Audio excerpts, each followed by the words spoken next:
This is a presentation from the 2013 Cannabis World Summit. Please visit www.cannabisworldsummit.com for more great cannabis information, which is available to you completely for free. This information is being made available to you in part thanks to our sponsors. Please visit their websites to learn more about their excellent products and services. The following presentation is for informational purposes only. The opinions expressed are those of the participants and do not necessarily reflect those of Leaves of Hope Productions, Inc. Please note that regardless of any statements expressed or implied in the following presentation, that we do not condone you breaking any laws. We are not providing any legal, medical, or financial advice of any kind. No comments about cannabis being a cure for any medical use, expressed or implied, is to be taken as a claim or guarantee. None of the statements have been verified by the FDA of the United States, Health Canada, or the governing organizations of your particular country. And again, this information is being provided for informational purposes only, and the participants exercise their freedom of speech discussing what they believe to be true. We do not guarantee the accuracy of any information provided. It is your responsibility to evaluate the information before you choose to make any use of it. Please consult with a doctor knowledgeable about cannabis prior to using cannabis, and or prior to discontinuing any medications you may be currently using.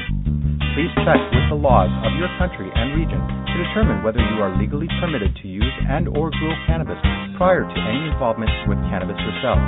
Even though we believe that cannabis ought to be legalized, we do not condone you violating any laws.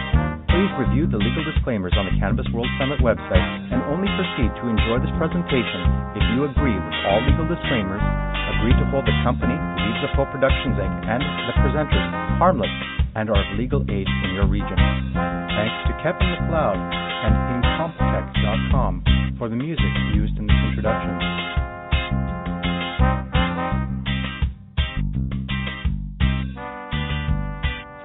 Okay, so we have Benny from Cannitrol on the line today. Thank you very much, Benny, for taking this call and speaking with us about the product that you have, Cannitrol, and also to discuss the marijuana withdrawal symptoms that people might be experiencing if they're quitting using cannabis for a number of various different reasons. So thank you very much for being a part of this call.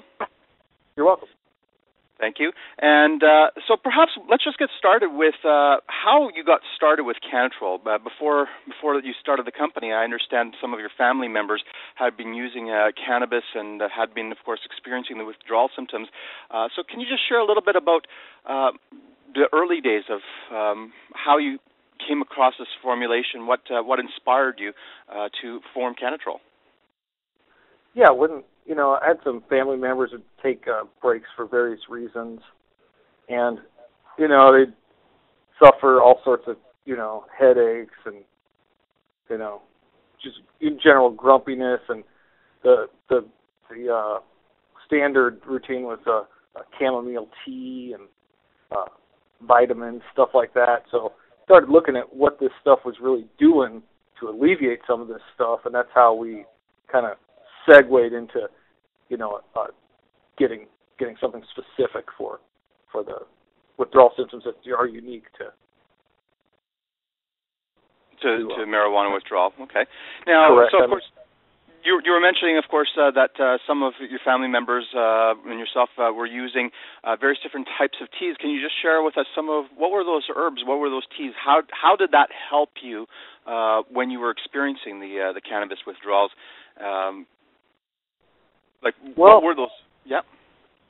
Yeah. A lot of the stuff would just be urges to smoke more or use more, headaches, couldn't really, just basically grumpiness and stuff like that, appetite loss, just kind of in the dumps, and some of these things like the green tea and 5-HTP, some of these other supplements that they were taking just in order to kind of just power through that tough time they were going through. It just seemed like there was a better way to do it than to, just throw things against the wall and see what sticks. Just try to focus on, what the actual symptoms that you get are and how you can, make those a little bit more bearable. Okay. Now, just for the listeners, I just want to point out here that a little bit later on in this call, we will actually be discussing what the symptoms are of cannabis withdrawals and what are some of the reasons why people might be experiencing them in the first place. Now, obviously, different people have various different reasons for stopping or quitting using cannabis. Perhaps they're just taking a tolerance break to be able to get a better high recreationally from a lower amount, or perhaps they need to quit for job reasons, for drug testing purposes, for legal reasons, perhaps on parole, who knows. There's a wide assortment of reasons why people might be choosing to stop using cannabis, and we'll, of course, be exploring that and discussing what those symptoms are. Now, I just want people to be aware that up front, when you stop using cannabis, if you're a regular user of cannabis, whether it be recreationally or medicinally, if you stop using it abruptly, like cold turkey, like cigarettes, although cannabis is not addictive on the same level as cigarettes or harder drugs are, stopping abruptly, cold turkey, does have withdrawal symptoms. We will be discussing that a little bit more. But, of course, what Benny's talking about here is that in the early days, yourself and some of your family members were using cannabis, and for tolerance break reasons and other reasons, you stopped using it periodically, and of course you had all the unpleasant symptoms that came up. You're grouchy, insomnia, having a hard time falling asleep and staying asleep, anxiety levels, and I was going to mention this a little bit later on. Perhaps I'll just mention this right up front. I was going to discuss this later on. The reason why I invited Benny with Cannitrol for this interview is because I had only recently become aware of these issues myself, about the withdrawal symptoms. Part of my journey as the founder of the Cannabis World Summit is I've decided to quit using cannabis. Now, I've been using cannabis for medicinal purposes. I won't discuss what those medicinal purposes are for this interview, for this call. I will discuss it at another interview later on. But the point of the matter is this: for legal reasons, to ensure that the summit continues without interruption, if I was busted for having this substance, which of course is an absolutely miraculous substance for my health, as it is for many other people. However, if I were to get arrested and perhaps even jailed, that would put the summit in jeopardy. So, to ensure that this summit continues for everybody's benefit without any interruptions, I've decided to quit using cannabis and, of course, eliminate it from my personal possession and home, so that I don't face any of those legal issues. However, as a result of an abrupt cold turkey quit, which I found personally was much easier than quitting cigarettes were, I've quit cigarettes a long time ago with the help of cannabis, which is an interesting story in and of itself, which I'll discuss later on. However, I faced all the classic withdrawal symptoms of cannabis withdrawals, quitting using marijuana for medicinal purposes, and this made me very aware of the fact that many of you who are listening to this call at some point will go through this yourself, whether it be because you're taking a tolerance break or for legal reasons, or just because you no longer choose to utilize cannabis for whatever your personal reasons may happen to be. If you were regularly using cannabis, you will experience withdrawal symptoms. It's not as severe as quitting cigarettes or, God forbid, much harder drugs, but nonetheless, it is something that you need to be aware of. And, of course, Benny with Cannitrol has a solution that can actually be of value to you. So of course, Benny, so you mentioned that in the early days you had a hard time going through the withdrawal symptoms yourself, and you were doing the teas and various different things, like I was just actually doing myself. I was using various different herbal teas to alleviate those symptoms. But you thought there must be a more convenient and better way to do this than just getting some herbs and just throwing them in cups and pouring boiling water over it. So exactly. Can you tell us how did you come up with Cannitrol? Well, the coming up with it was just basically looking at not everyone has, there's a lot of claims of non-addiction with it, and a lot of people simply don't have. Some people have extreme situations. Some people have medium. Some people have none. So after a while, we were able to gauge what the common things are and what common things that come up during cannabis withdrawal and what common remedies are. So we just kind of pulled that all together with some herbologists and some nutritional experts, and came up with a formula that seems to address most of the, it's not, everyone's different, but it seems to address most of the issues that people have when they're going through a cannabis withdrawal. Okay. And cannabis withdrawal, I mean, I got to put that word in quotes because it's marijuana. It's not crack. It's not heroin. It's not a highly addictive substance. I like to think of it in the same vein as a gambling addiction or something like that. It becomes more of a dependence than a true addiction. In a sense, I just explained to my wife, I kind of equate it to be as difficult to quit as chocolate is, in a sense for her, but we laughed about that. But nonetheless, compared to other things like crack, although I don't have any experience with opiate addictions or crack or any of these things, yeah. But I've been a nicotine addict for most of my life, so I can at least relate from that perspective. Quitting cigarettes is extremely difficult. You can actually utilize cannabis to help you to quit, but that's another subject for later on. But compared to quitting cigarettes, cannabis quitting is a walk in the park. It's very easy to stop using it. However, it's the withdrawal symptoms that are a bit unpleasant that you need to be aware of, and that's what we're here talking about today. Exactly. For some people, it's just 2 weeks to 2 months of just hell. It's crappy, especially after long-term, heavily dependent person is trying to stop cold turkey. Sometimes it'll get them square in the pants. Well, let's talk about what are those symptoms specifically. Like you say, it's hell, and having just recently gone through it myself, I completely can attest to the fact that it is definitely hell. But what someone who hasn't experienced these symptoms, if they were to abruptly quit smoking or eating or using cannabis in whatever method, if they're habitual, regular users, what might they expect? Well, they're gonna definitely pretty much without across the board, people experience cravings for the substance. Just the kind of the routine of it. They'll get headaches. It's important to remember that we're talking about chemistry in your brain, not necessarily personality. So it's just it comes down to real basic chemistry. So they have an urge to use it. Sometimes there'll be appetite loss. There'll be moodiness, overreaction, not being able to sleep, nausea, mood swings, sweating, hot and cold flashes. They'll be depressed somewhat. It's unmotivated, it's just a general lack of interest, like a attitude, kind of, and that's not really that doesn't really sync with, when people are stopping cannabis. Sometimes that's totally opposite of what they're stopping for. Like, say if they're stopping because they're starting a new job or they're in a relationship, doing something like that. It just doesn't jive. The symptoms don't help your situation at all.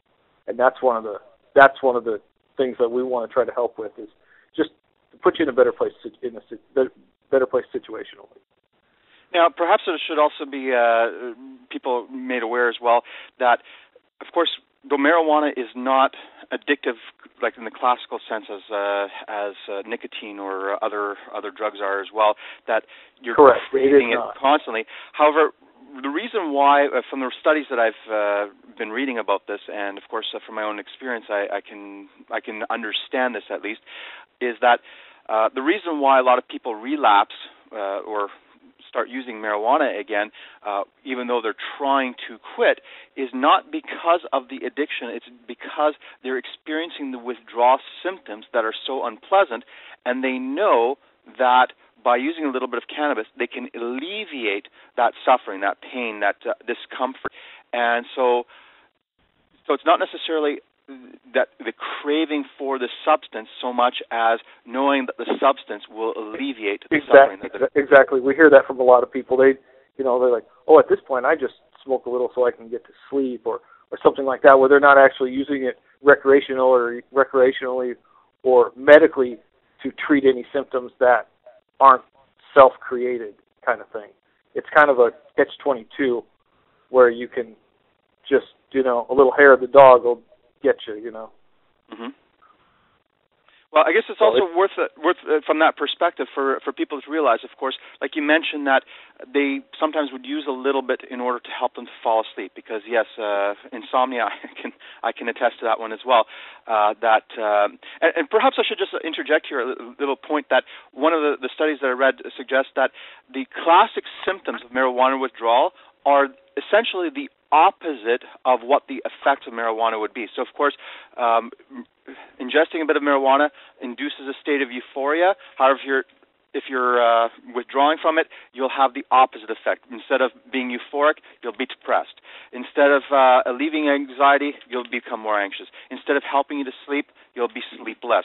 So the withdrawal symptoms are essentially the opposite of what you would expect. The positive effects of using cannabis just go in the opposite direction, and that's essentially. And that and combined with its classification as not really a heavy drug or a light drug is what, people aren't afraid of it. It's easy to get to.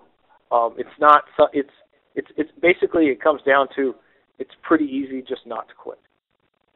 That's what it comes down to. It's an easy thing not to do. And when you're feeling like crap, you can pretty well justify it to yourself. Right. So, it's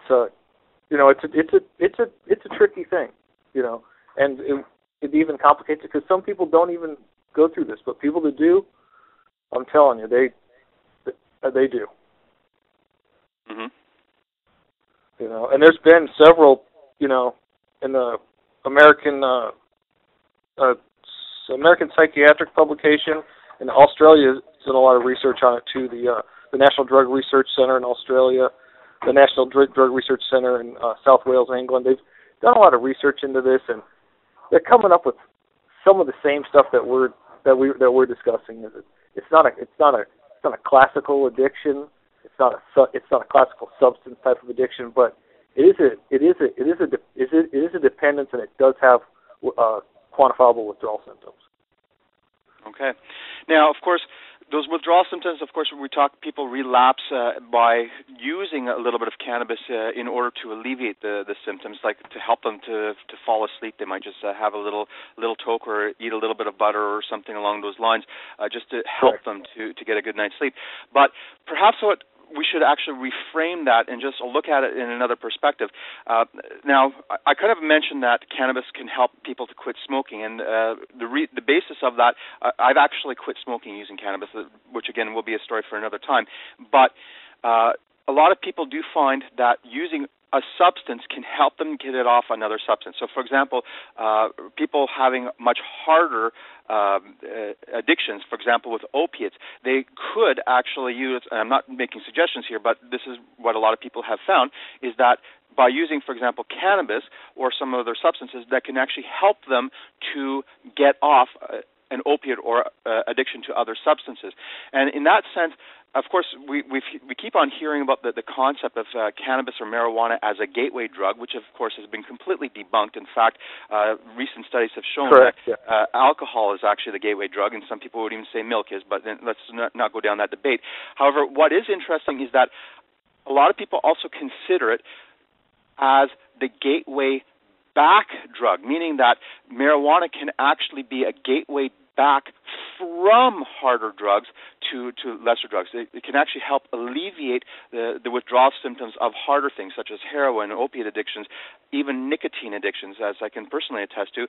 But now what's interesting is this, is of course now we're looking at withdrawing from cannabis addiction by utilizing other smaller substances. So, for example, we're talking about certain herbs that are relaxing that can be made into a tea or in a capsule pill format, as in your formulation with Cannitrol, so that these substances can actually assist the withdrawal symptoms from cannabis. So using these other herbs sort of as the gateway back drug to being completely remove any dependency from cannabis or whatever substance.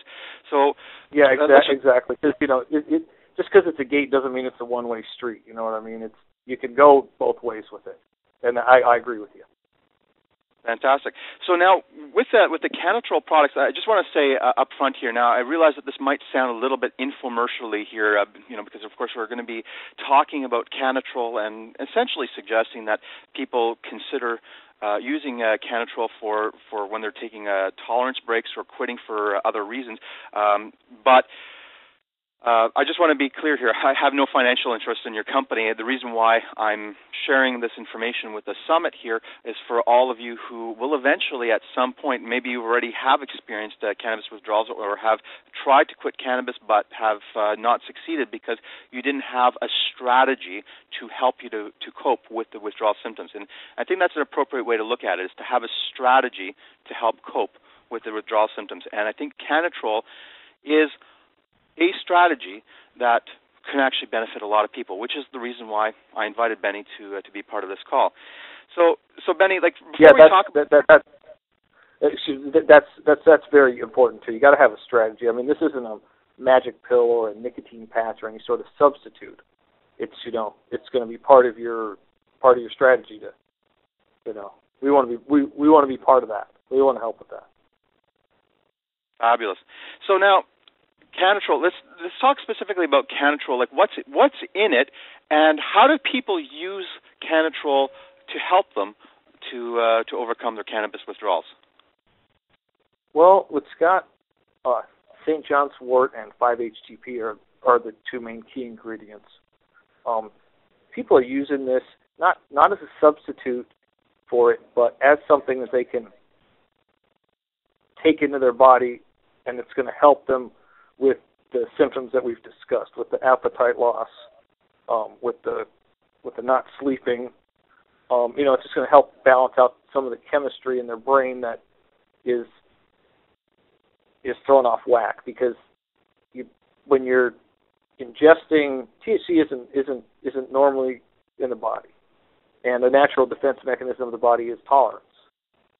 So you're going to build up a tolerance to it.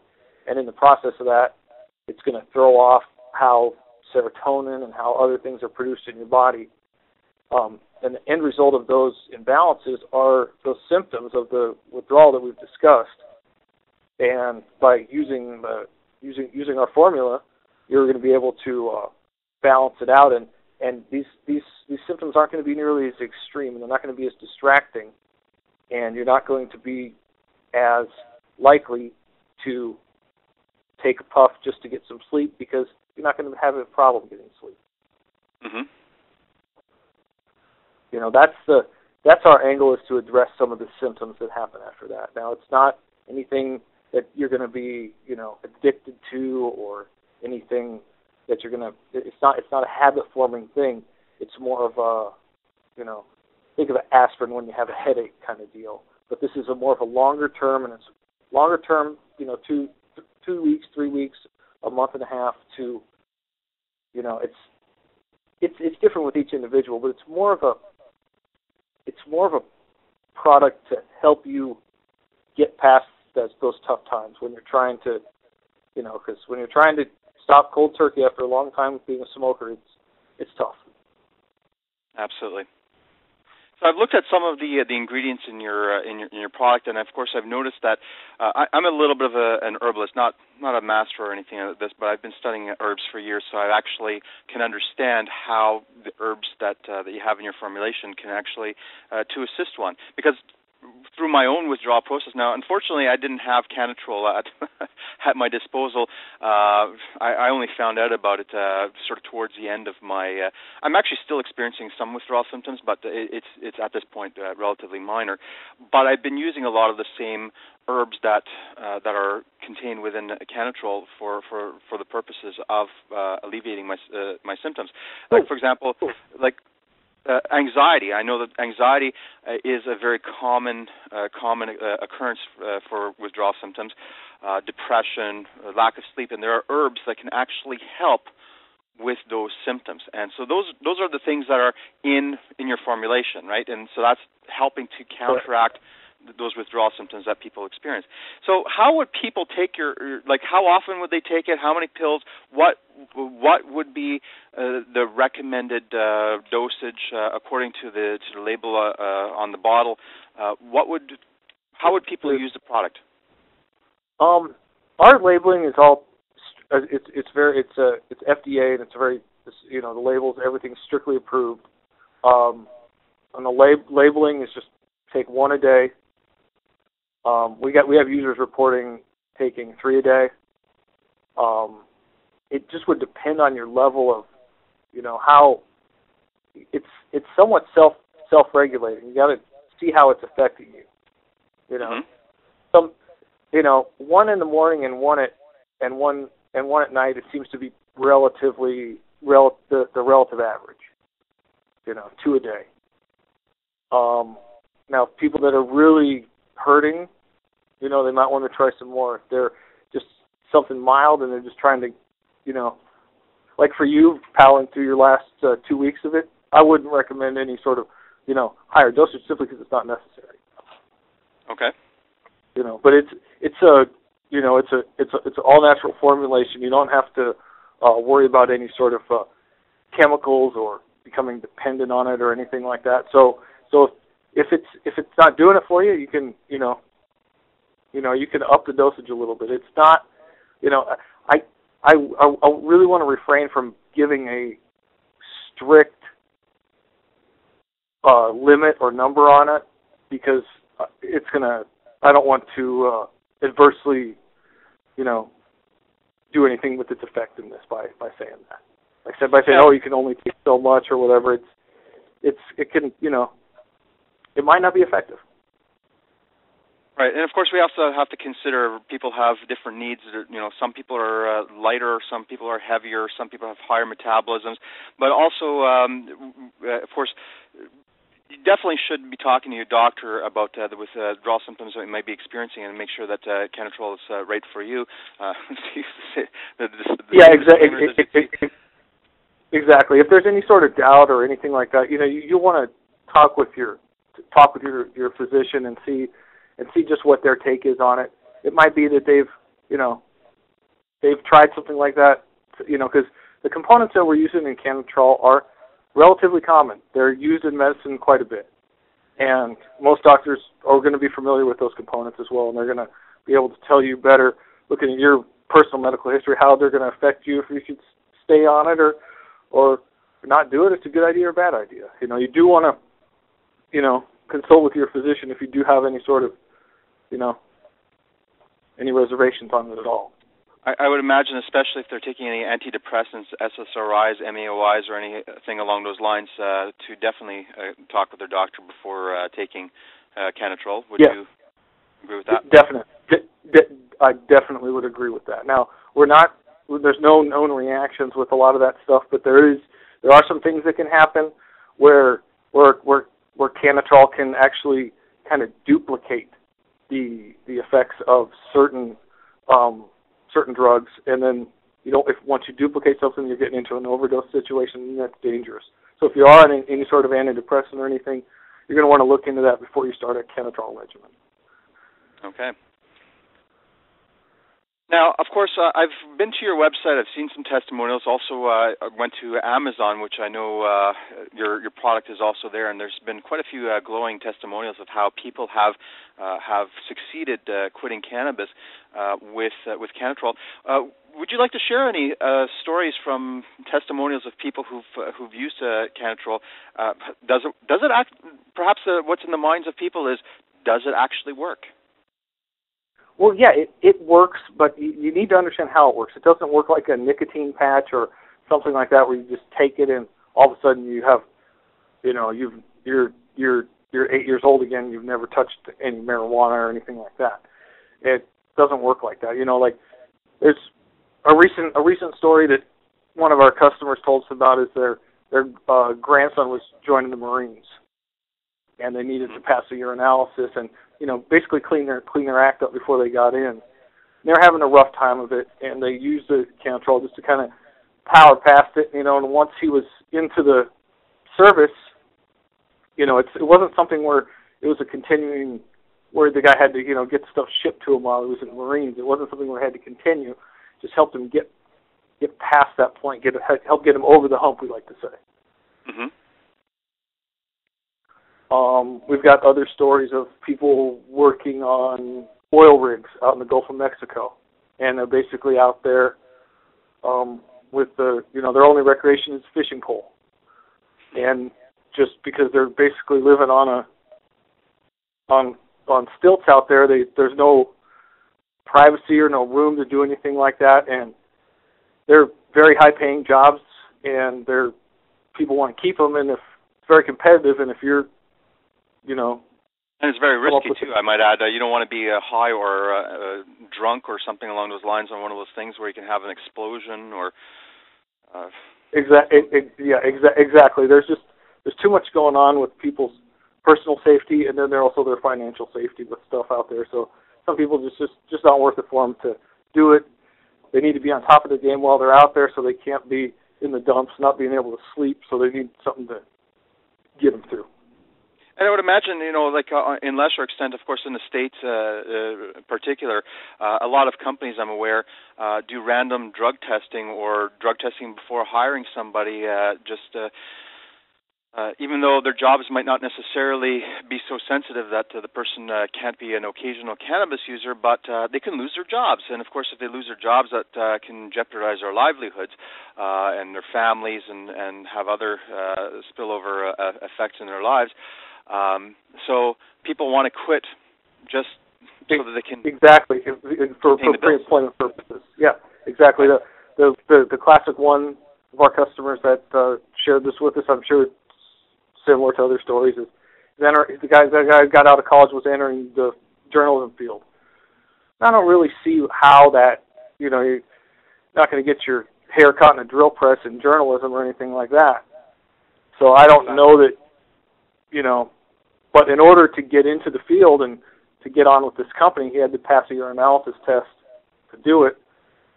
And the only way he could truly pass it is to just be truly clean.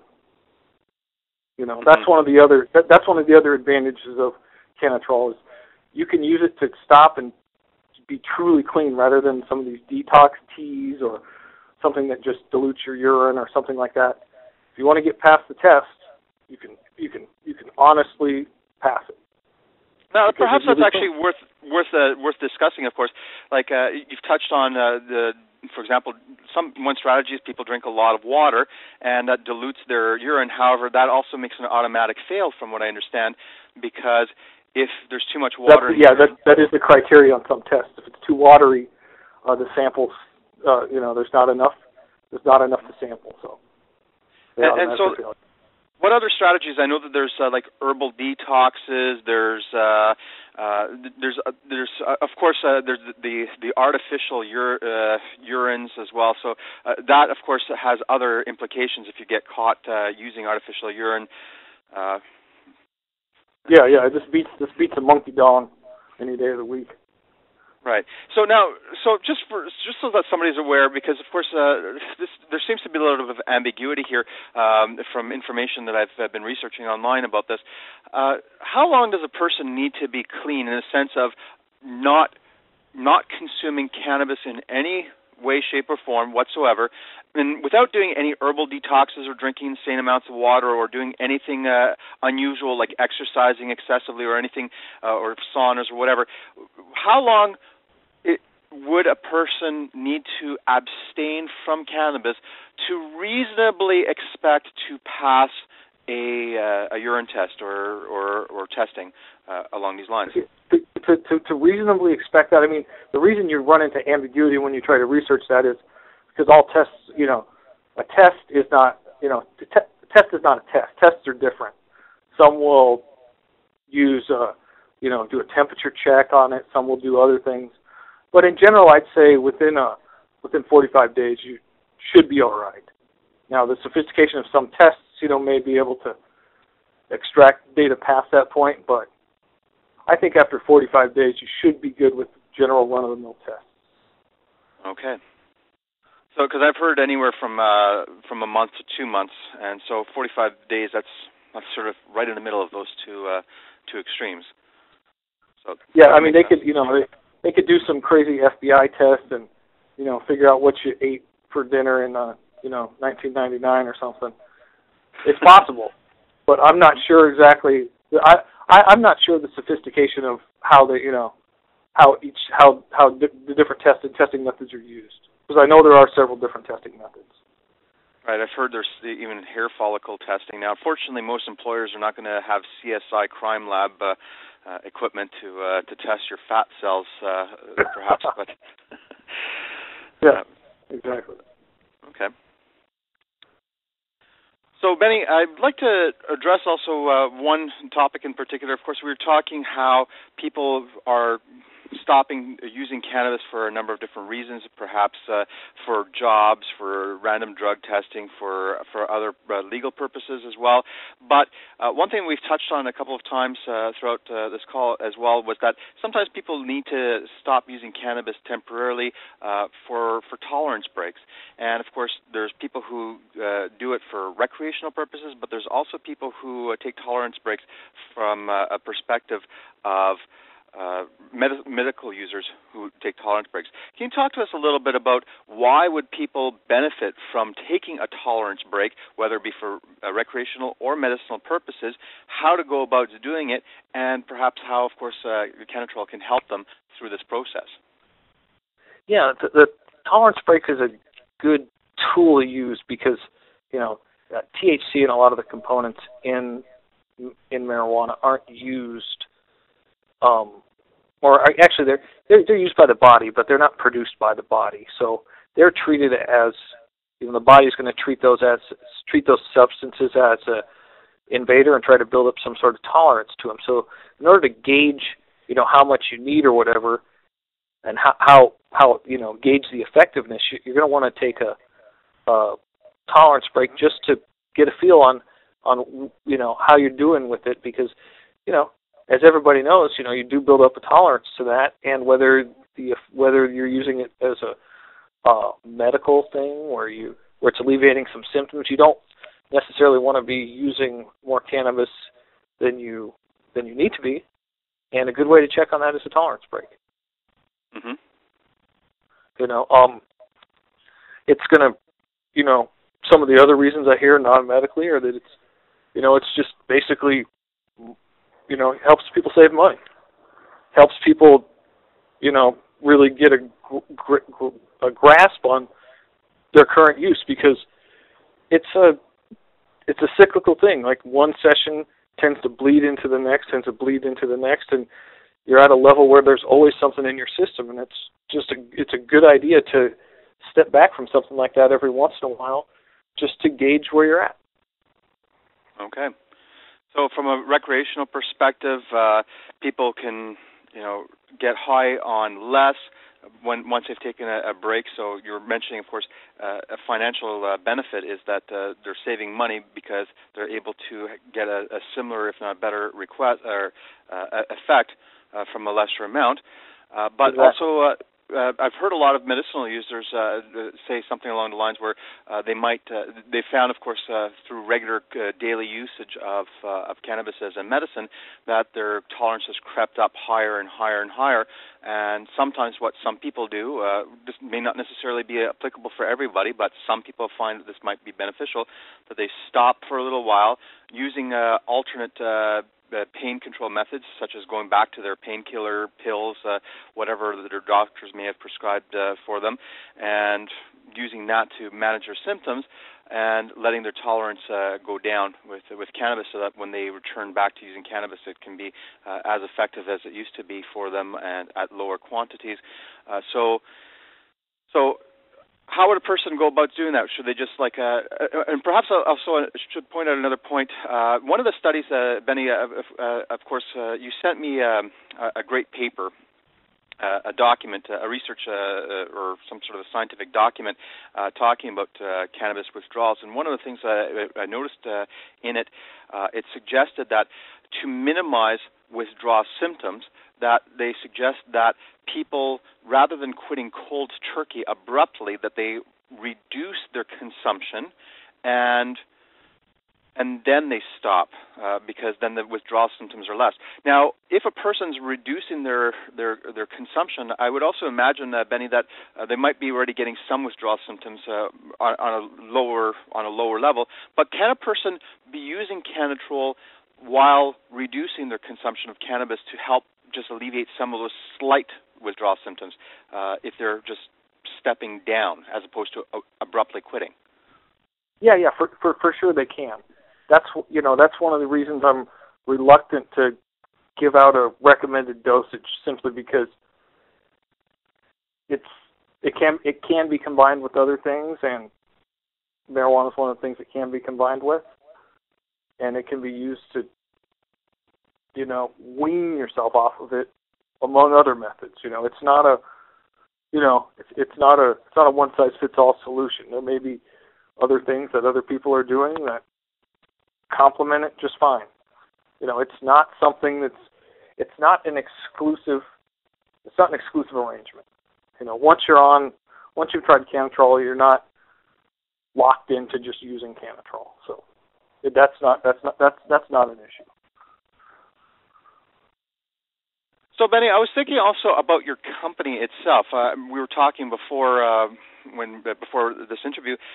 You had some interesting history about your company, how it got started, how you started off with some head shops carrying your product, and of course now it's quite blossoming from the positive experiences that people have been having.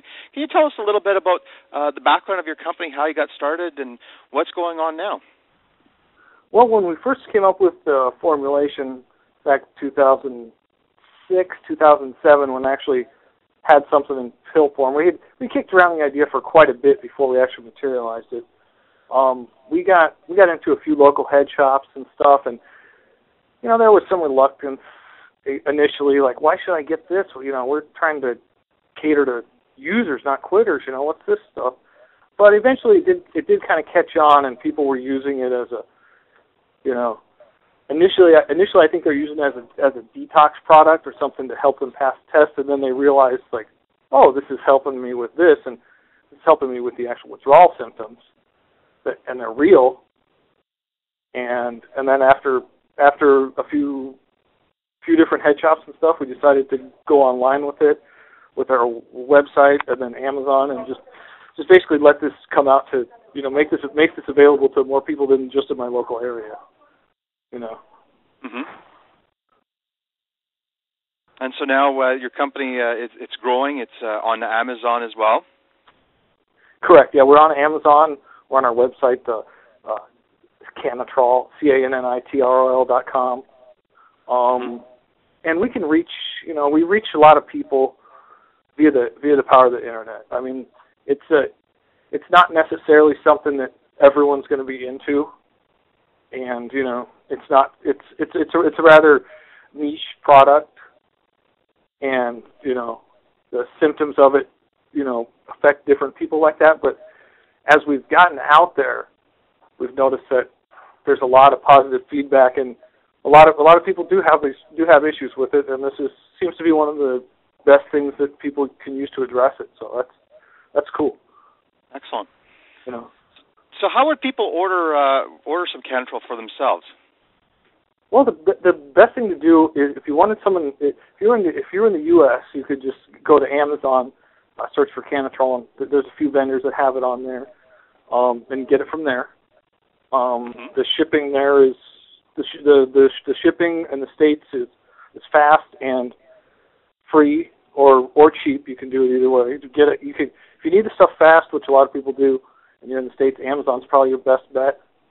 If you're outside of the States, you can go to our site, Cannitrol.com.